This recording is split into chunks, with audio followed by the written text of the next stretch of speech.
வார்த்தை. அன்பானவர்களே, யோசுவாவின் சந்ததியாய் மாற வேண்டுமானால் இது 18வது குறிப்பு. சொல்லப்பட்ட வார்த்தை, we need direction of God.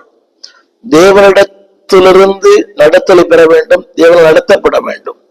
ஒரு சின்ன கேள்வி, அன்பானவர்களே, யோசுவாவின் சந்ததியின் நான் என்னை சொல்லிக் கொள்ள வேண்டுமானால் நான் தேவனிடத்திலிருந்து நான் வழிகாட்டலை பெற வேண்டும், அவரால் நான் நடத்தப்பட வேண்டும். 2 காரியங்கள். அதாவது direction from God, directed by God. தமிழில் சொல்லுகிறேன், தேவனிடத்திலிருந்து சரியான நடத்துதல். 2வது தேவனால் நடத்தப்படுதல். இந்த 2ம் இல்லை என்றால் நான் யோசுவாவின் சந்ததியாய் மாற்றப்பட முடியாது. வாசிக்கிறேன், நீதிமொழிகள் 28ஆம் அதிகாரம் 19ஆம் வசனம். அந்த வார்த்தை சொல்வது, தன் நிலத்தை பயிரிடுகிறவன். அப்படியானால் அடுத்து, ஆகாரத்தால் திருப்தி ஆவான், வீணரை பின்பற்றுவனோ வறுமையால் நிறைந்திருப்பான். இது சம்பந்தம் இல்லாத போல தோன்றலாம். முதலாவது, என் நிலம், என் அபிஷேகம், என் கிருபை, என் வரங்கள், என் அழைப்பு. ஒரு சின்ன கேள்வி, நிலம் இருக்கிறது, அது எப்படி வறட்சியா இருக்குதா, வனாந்தரமா இருக்குதா, அதுல காய்ந்து இருக்கிறதா? அந்த வார்த்தைப்படிகள், தன் நிலத்தை பயிரிடுகிறவன். நிலம் இருக்கிறது, வரங்கள் இருக்கிறது, வல்லமை இருக்கிறது, அபிஷேகம் இருக்கிறது, எல்லாம் மல்டி டேலண்டட். ஒரு சின்ன கேள்வி, what you use it for? அதை பயிரிடுகிறாயா? அதற்கு அந்த பயிரிடுதல் கோடிக்கணக்கான மக்களுக்கு பயன்படுகிறது.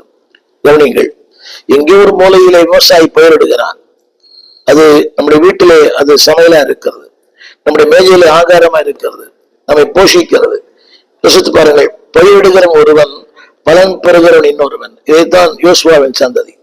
தேவன் உங்களை பயிரிடுகிறவனாய், உங்களால் கோடிக்கணக்கான மக்கள் பயன்பெறுகிற மக்களாய் கர்த்தர் மாற்ற விரும்புகிறார்.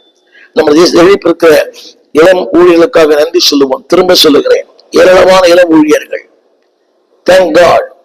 ஆனால் அது அதனுடைய கவனிங்கள், அவன் பயிரிடுகிறவன் ஆகாரத்தால், அவன் ஆகாரத்தால் அல்ல, பயிரிடும் ஆகாரத்தால் அவன் திருப்தி ஆவான், அநேகர் திருப்தி ஆவார்கள்.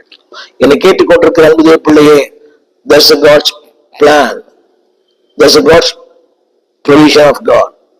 அதாவது தேவனுடைய திட்டம், the purpose of God, the plan of God, that is the promise of God.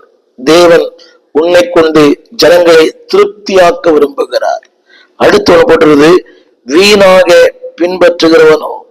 நிறைய பேருக்கு வளங்கள் இருக்கிறது, they never use it. அவங்க சொல்லுகிற கருத்து என்னவென்றால், என்னை பயன்படுத்துவதில்லை. இல்லை அன்பான